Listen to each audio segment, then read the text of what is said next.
West Ham's Lucas Paqueta could risk a ban of up to 10 years for breaching the FA rules.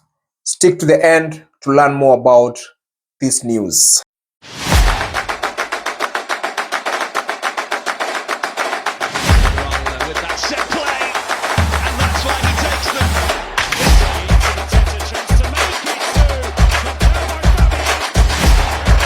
Suddenly red shirts flooding back, chance for Cristiano Ronaldo!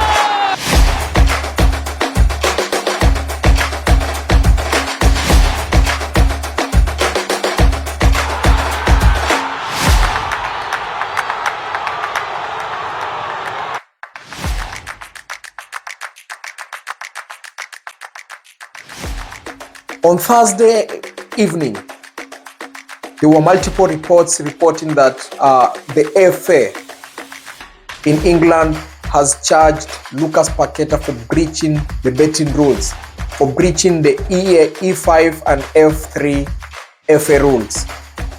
So, what do these rules state?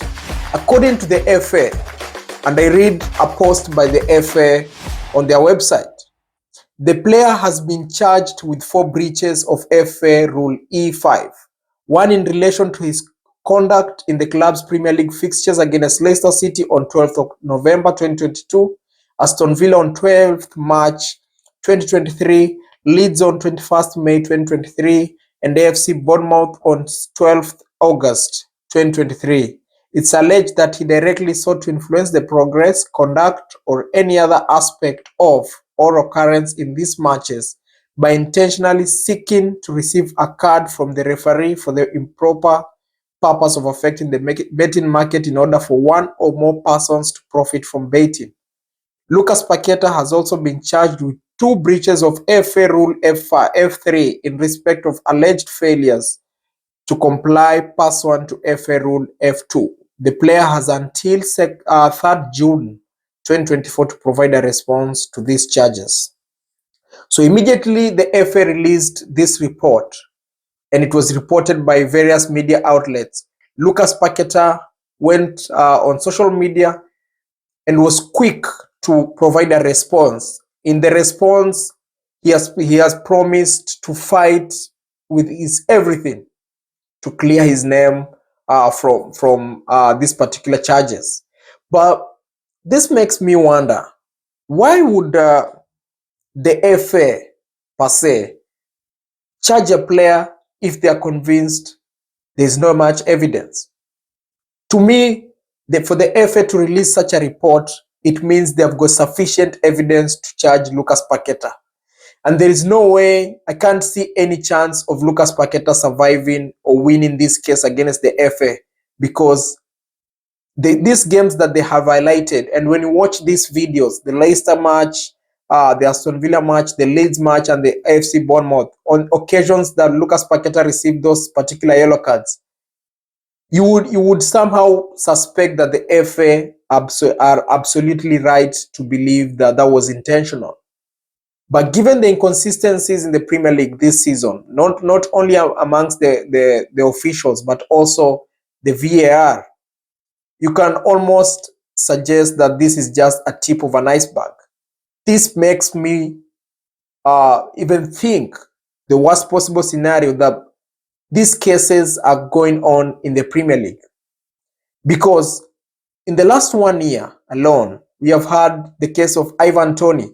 Ivan Toney was banned because he was accused of multiple charges of betting.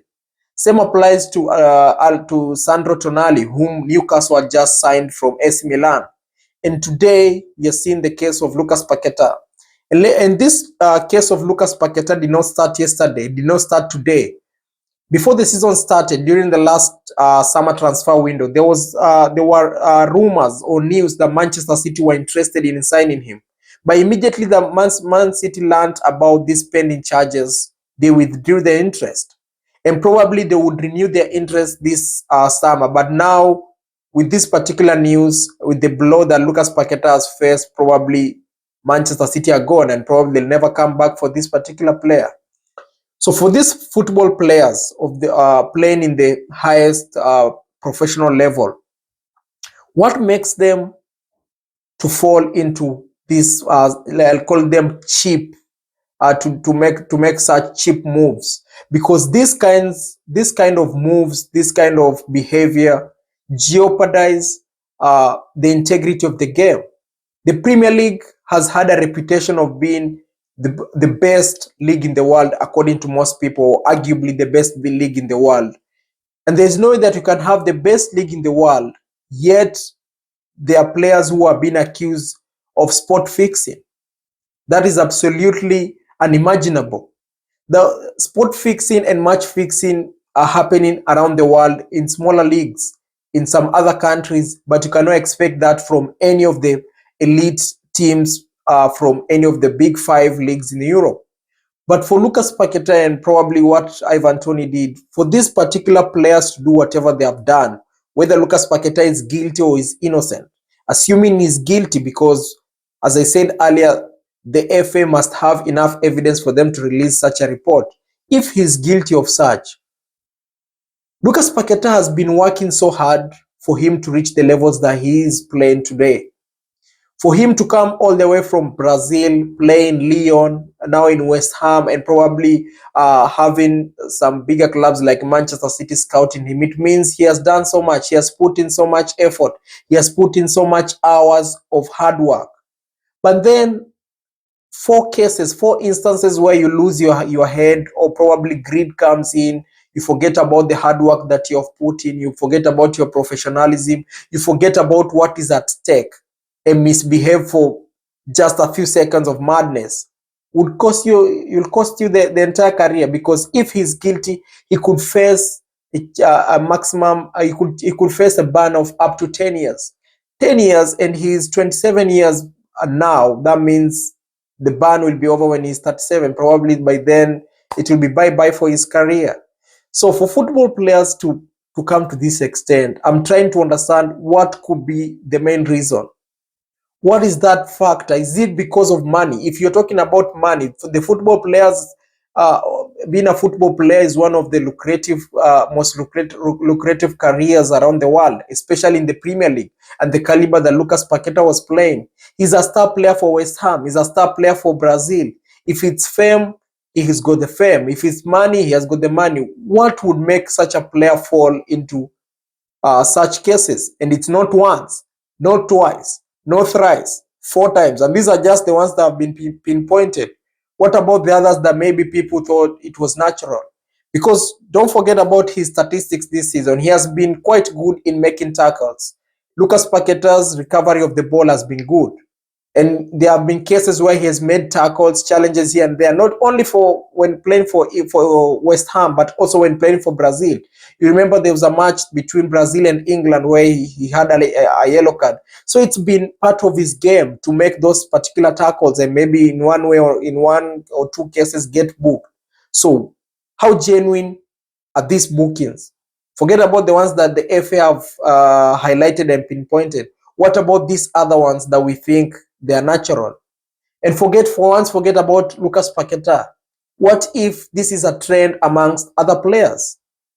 Because this could be a glimpse or an iceberg, a tip of an iceberg.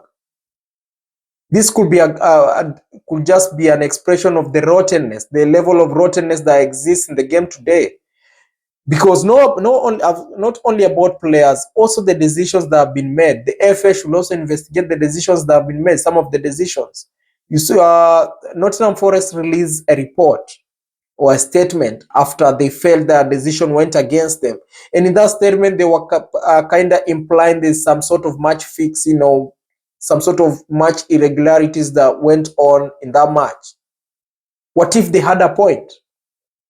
What if it's time for the FA to dig deep and investigate allegations such like this? Not only for Lucas Paqueta, amongst other players, we have also seen some players doing some ridiculous stuff, and you're left there wondering, is that natural? Is that sportsmanlike? Is that professional enough? So this just risks everything that we have known football to be. This risks all the time, all the resources that have been channeled into this game that we love. We, the fans, sit at home, want to enjoy football. And one thing as to why we love football, for example, myself, the reason as to why I love football is because of its uncertainty.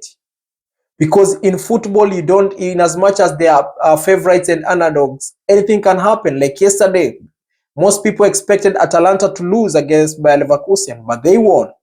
So that's what makes football interesting. But then, if such behaviors come into the game, if such behaviors are allowed to creep into the match, to creep into the game that we love, then in the next 10 or 15 or 20 years, we'll not have football. We know of examples of clubs and leagues in the world where match fixing is the order of the day, where players will do ridiculous stuff, like it's a penalty and the player will shoot, the ball will not go into the goal, it will not be a goal kick by a throw-in. How can a penalty turn into a throw-in if that's not match fixing?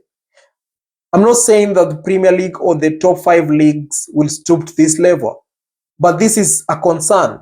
The trend that we have been observing of players being investigated and convicted of and charged of match malpractices, for example, match fixing, betting, the numbers are rising. Every now and then the numbers are rising.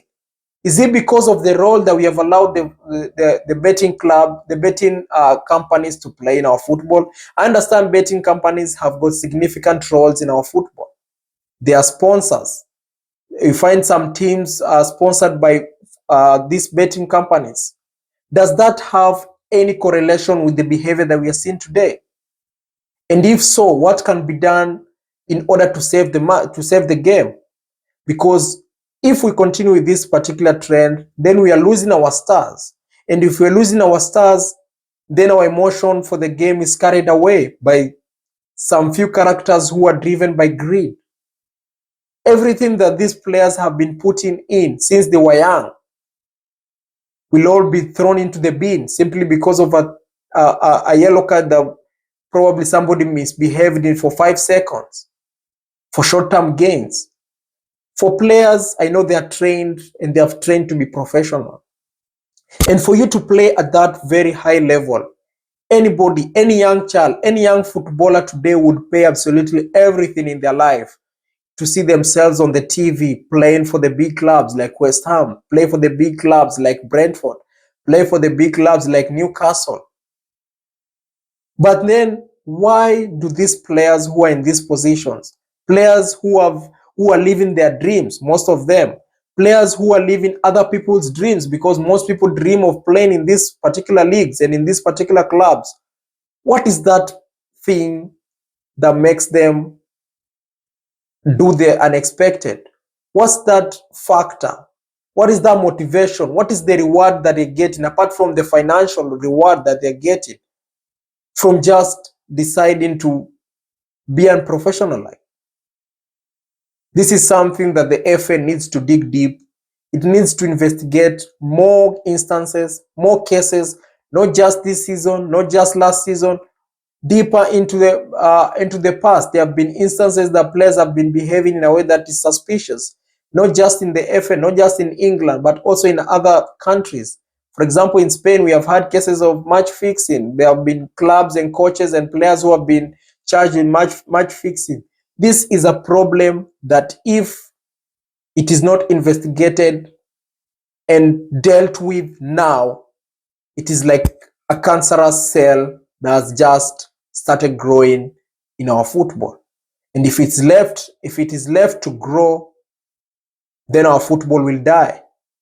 And again, I'll say, this particular kind of behavior is mutually exclusive with football. It's either we have this behavior and we don't have football, or we have football and eliminate this particular kind of behavior. Let me know what you guys think down there in the comment section. Don't forget to like, subscribe, and share this video. See you in the next video.